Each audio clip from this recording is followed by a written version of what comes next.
Selamat pagi.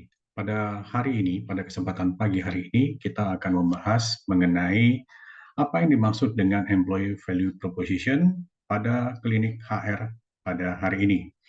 Sebentar saya akan share screen terlebih dahulu.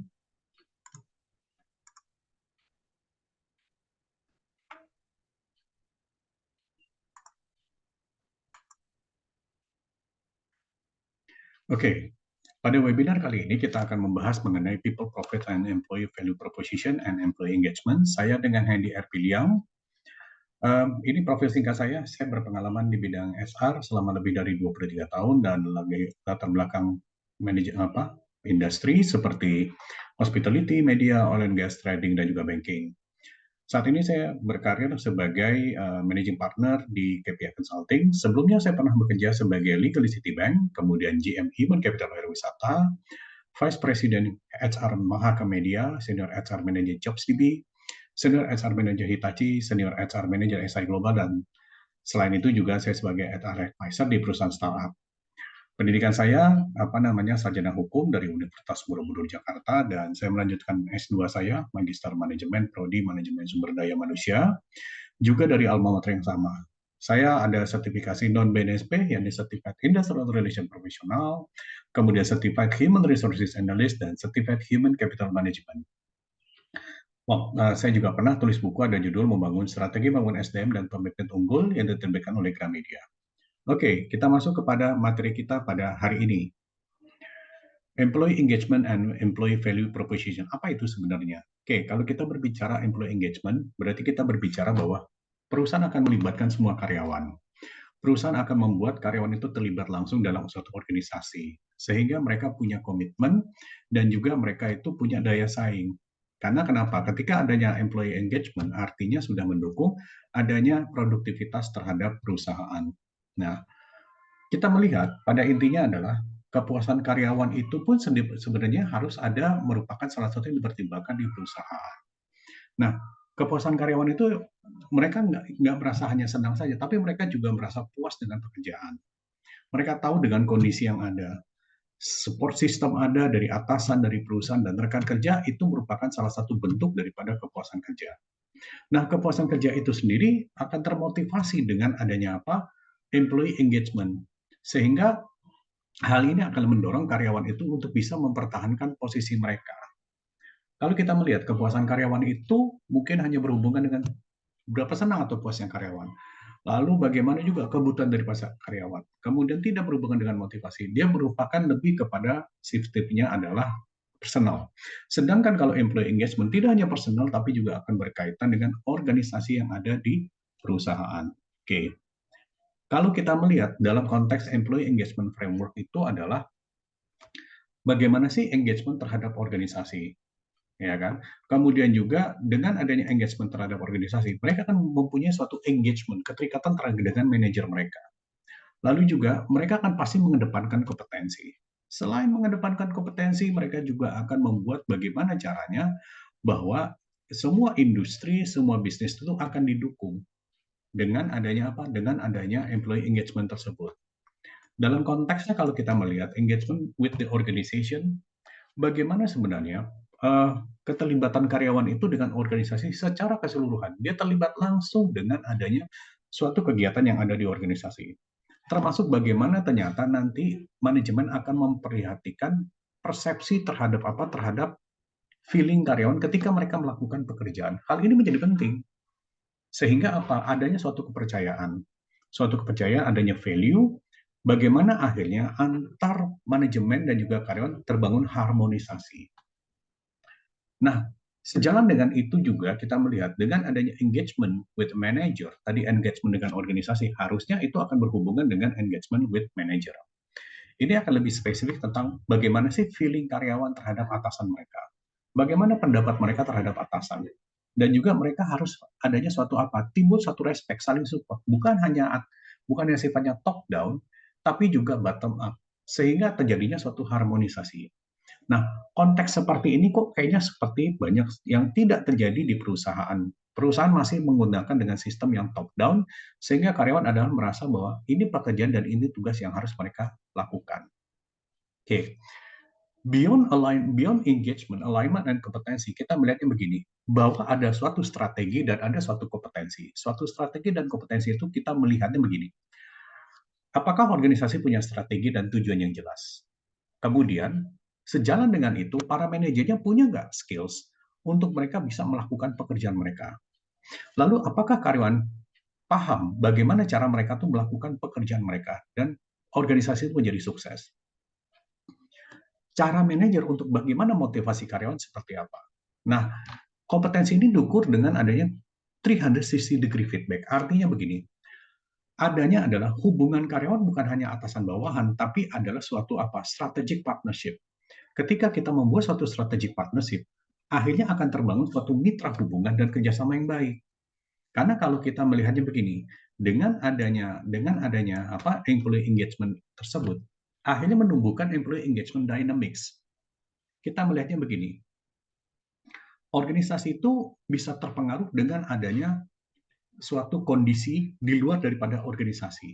Kemudian juga di dalam organisasi itu sendiri, dengan adanya lingkungan sekitar, tentu ini akan mempengaruhi bagaimana organisasi itu berkembang. Karena biar bagaimanapun juga, suatu perusahaan, suatu organisasi, mereka akan terpengaruh dengan lingkungan sekitar. Mau nggak mau, suka nggak suka, memang hal itu akan terjadi. Nah, untuk itu, akhirnya bagaimana ternyata perusahaan bisa didorong untuk bisa mereka meningkatkan kapasitas daripada timnya. Sehingga dalam tujuannya adalah keterlibatan karyawan itu merupakan poin penting. Kita tidak hanya menganggap karyawan itu merupakan karyawan saja, tapi mereka yang tadi saya sudah sampaikan, mereka harus bisa menjadi strategic partnership. Bahkan banyak perusahaan sekarang sudah menganggap karyawan itu adalah business partner. Kenapa business partner? Kenapa menjadi strategic partnership? Karena begini, dengan adanya kolaborasi yang baik antara manajer dengan timnya, ini menunjukkan bahwa semuanya itu punya tujuan yang sama, semua itu punya visi yang sama, sehingga objektif itu akan bisa tercapai. Nah, untuk itu perusahaan harus bisa mendorong bagaimana peningkatan kualitas itu menjadi lebih baik lagi. Sekarang kondisinya begini, kita berada di era yang setelah pasca pandemi kita nggak hanya berhadapan dengan VUCA, tapi kita berhadapan dengan BANI, brittle, anxious, nervous, dan juga unstable.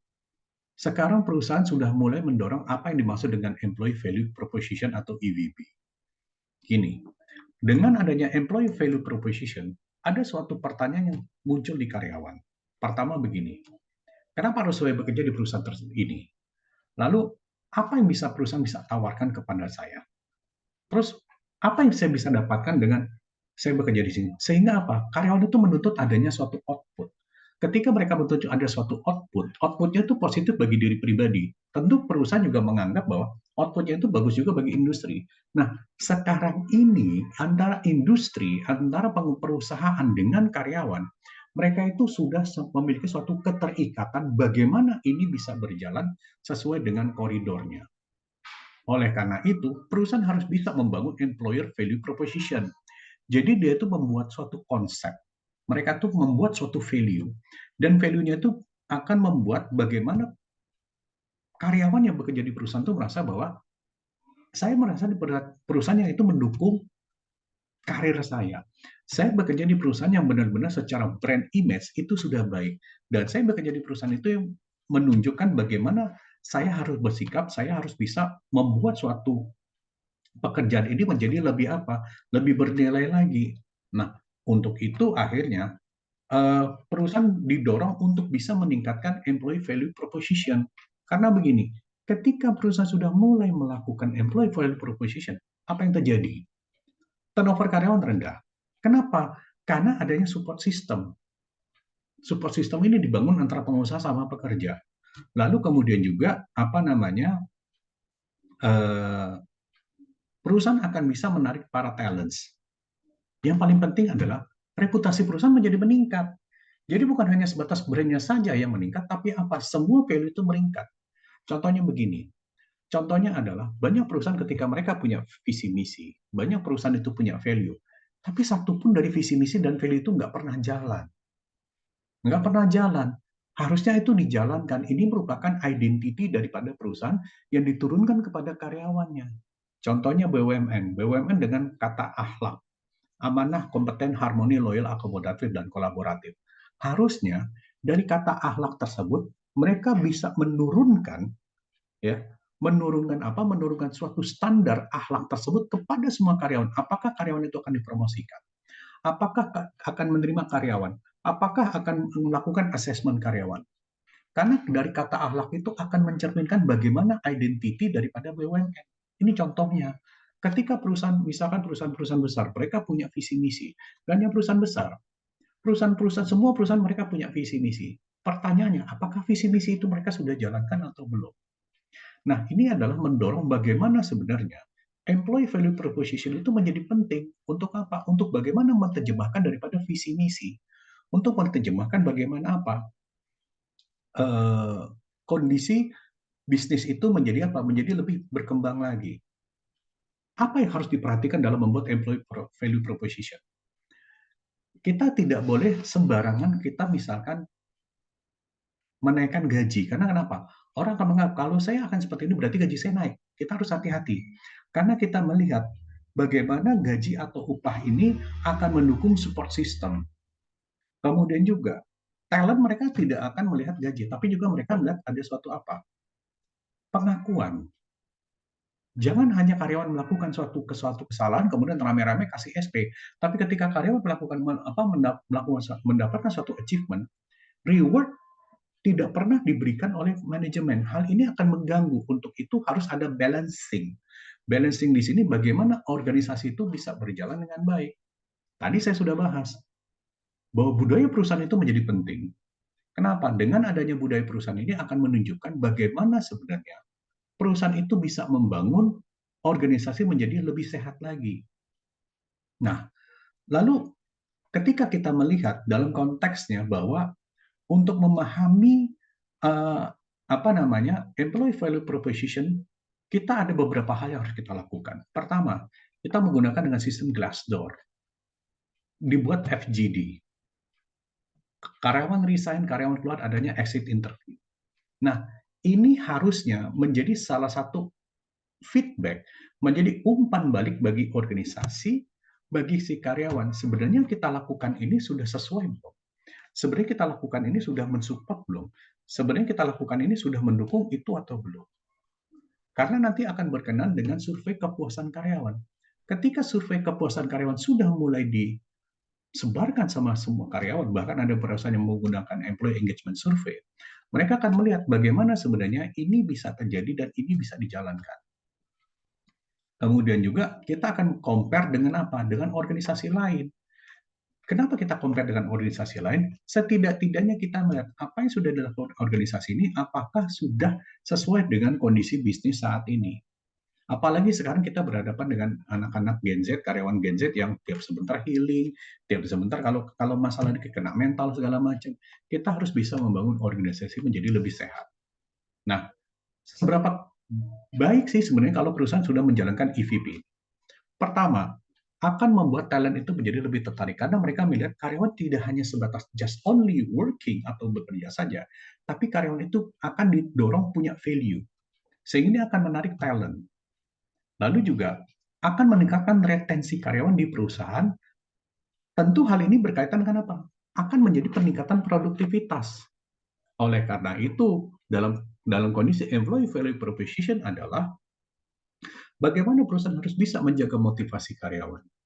Bagaimana manajemen harus memberikan membangun passion karyawan ketika mereka melancarkan pekerjaan, dan bagaimana juga disiplin diri itu bisa mereka kembangkan dan mereka bisa buat dengan baik.